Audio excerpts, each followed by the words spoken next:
At a time when the only modes of transportation were horses and trains, and the first cars were primarily thought of as racing machines for the wealthy, a 16-year-old boy left his father's farm in 1879 with the intention of moving to Detroit.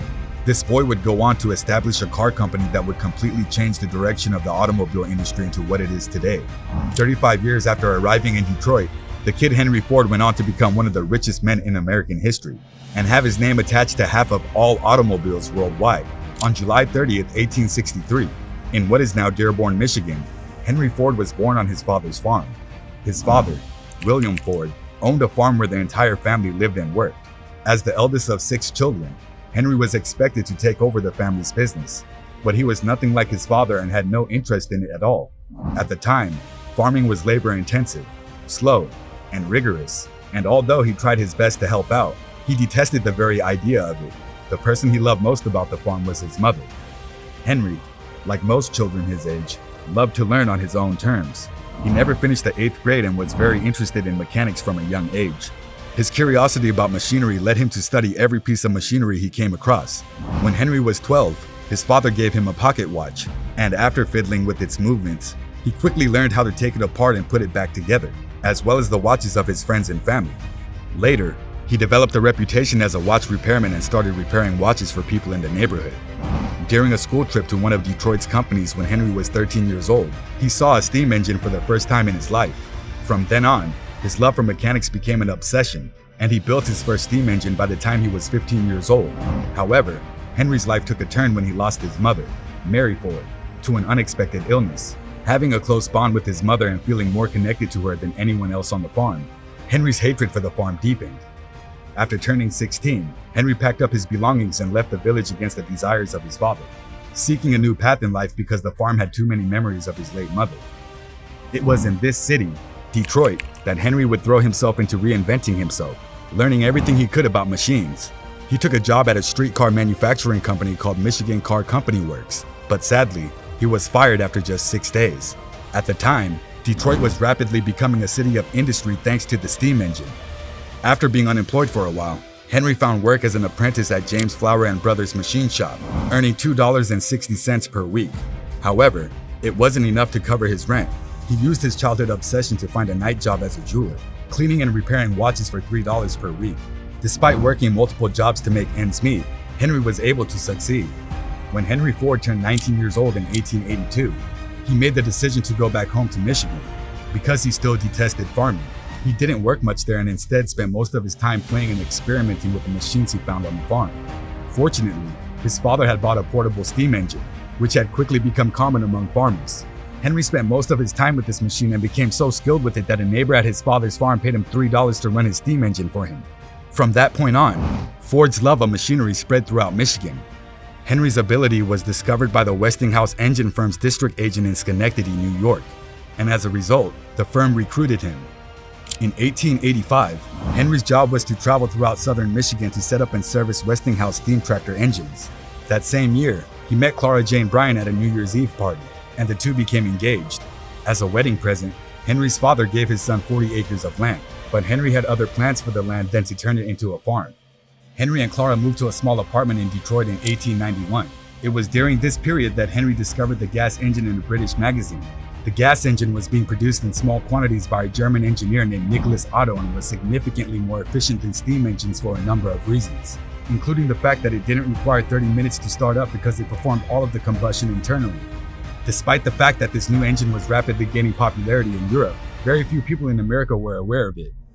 Fortunately, he was able to locate an owner in the city, and Henry fell in love with the gas engine right away. However, he was unable to comprehend how it operated, and the fact that it was powered by an electric spark made matters worse. Realizing he needed to learn more, Henry applied to work as a night engineer for the Edison Illuminating Company, earning $40 a month.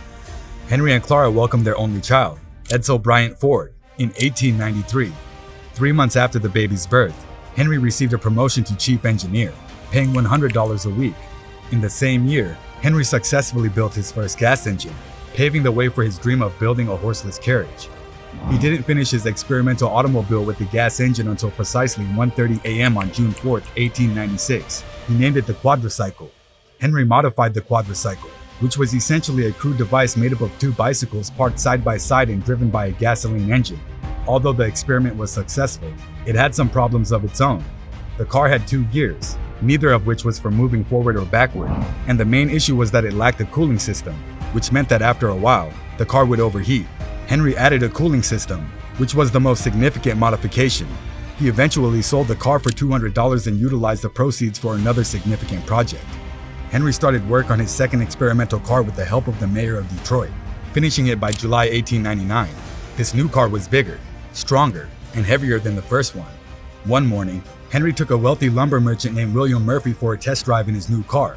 When the test drive was over, William expressed his desire to support Henry's business endeavor, and they shook hands. On August 5, 1899, the Detroit Automobile Company was established. Henry's first car, which he named the delivery wagon, took 6 months to build and only 20 were produced in the company's first 2 years of operation. Despite all of this, Henry lost his job, but he never gave up hope because he believed that failure is just an opportunity to start over. This time, more cleverly, Henry was glad to be fired since it meant he would have less pressure and could now devote his attention to other goals. Henry had a straightforward motivation for deciding to focus on auto racing. In addition, Henry knew many well-known individuals in the city, but few of them were prepared to invest in his ideas. Racing automobiles had become a highly popular sport in the United States, and Henry needed a platform to show off his vehicles and their excellence. After the events involving the Detroit Automobile Company a year later, Henry's 26-horsepower vehicle became the talk of the town and gave investors the confidence they needed to back him a second time. Ford's newly designed racing car beat the vehicle of Cleveland automaker Alexander Winston as well as the country's top national racing driver Grosse Pointe. The end result was the founding of the Ford Motor Company, with Henry serving as its chief engineer. However, soon after, Henry's job was once again in jeopardy because he was still working on building race cars, which infuriated his investors. They wanted him to build passenger cars that the general public could buy, so they hired another Henry Martin Leyland, to do their bidding. Ford was displeased that they had hired someone else to take over for him, so he quit the company. Henry is cited in his memoirs as stating, "I resigned determined never to put myself under orders again." However, once Henry Ford left, the company's name was changed from Ford Motor Company to the Cadillac Motor Company. Henry Leyland, on the other hand, carried out the demands of his investors and went on to construct what is now known as the Cadillac. One day, while visiting a slaughterhouse in Chicago, Henry saw an assembly line in action, and that's when he had an enlightenment. If he could apply the same concept to the construction of his cars, he could produce more cars in a day. At the time, Ford and many other automakers assembled one car at a time, resulting in a slow pace of production. Therefore, in 1904, Henry raised additional funds, built his own factory, hired over 300 workers, and started experimenting with the assembly line inside his new facility. The Model N production didn't really use the assembly line until 1906, but even then, it was still a work in progress. Nevertheless, it increased production levels by 5 times, and Henry's new model went on to become the best-selling car in the United States. But Henry had bigger goals in mind. When the Model T was first released, it was one of the most expensive cars that Henry Ford had ever made. The price was set at $850, which would be roughly $21,000 in today's currency. Despite its high cost, the Model T quickly became a fan favorite in the US. Henry Ford had always dreamed of creating automobiles for the average person and for everyday use. Within days of its debut, 15,000 orders were received, and Ford Motor Company quickly rose to the top of the American auto industry. What more could he ask for? Henry realized he needed a larger factory to produce more than 100 Model Ts per day. So in 1910, he constructed a new facility in Highland Park, Michigan. After a number of experiments, the assembly line was officially put into operation by 1913, allowing workers to carry out their jobs rather than moving vehicles in and out of them. The new process also allowed for a gradual reduction in production time, from 12 hours to 90 minutes. By 1914, when their production rate of over 300,000 vehicles was greater than all the cars made by other automakers combined. Approximately half of all the cars on the planet were Fords by 1916, when the number of Model Ts produced increased from 20,000 to nearly 1 million. Henry came up with another brilliant strategy to differentiate himself in the automobile market.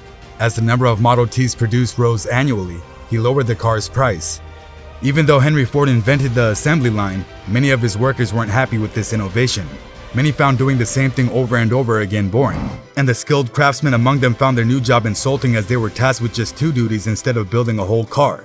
As a result, workers started to leave Ford to work for other companies. In fact, by 1916, the price of the Model T, which had once sold for $850, was now selling for less than $400. However, that wasn't the only brilliant strategy Henry employed. Henry responded to this by doubling the workers' pay, which he raised to $5 per day.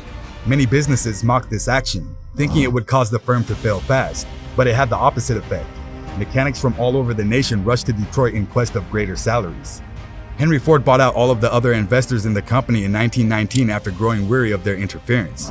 This decision not only created several millionaires in Detroit but also made Henry Ford the sole owner of the largest automobile company in the world.